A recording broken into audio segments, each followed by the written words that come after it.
ভোর রাত্রে যখন সাহরি খাইতে উঠবেন, সাহরি খাওয়ার পর ফজরের আজানের আগে আপনি 10 মিনিট 5 মিনিট একটু আল্লাহর কাছে ক্যাবলামুখী হয়ে হাত তুলে রুমের লাইটটা বন্ধ করে একটু আল্লাহর সাথে কথা বলবেন।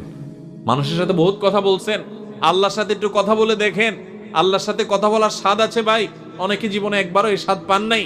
একটু কথা বলে দেখেন, ভোর রাতে সাহরি খেতে উঠলে 10টা মিনিট একটু হাত তুলে কথা বলেন। কিভাবে কথা বলবেন?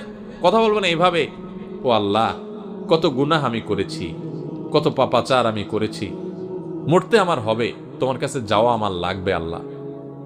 শয়তানের প্ররোচনা করেছি, এই রমজান মাস তুমি কত মানুষকে মাফ করে দাও। নবী করিম সাল্লাল্লাহু আলাইহি ওয়াসাল্লাম বলেছেন, ওয়ালিল্লাহি উতাকাউ মিনান নার ওয়া যালিকা ফি কুল্লি লাইলা। রমজানের প্রত্যেক রাতে আল্লাহ তাআলা অনেক মানুষকে সাধারণ ক্ষমা ঘোষণা করে দেন, যে যাও অমুক অমুক অমুক অমুক, যাও তোমাদের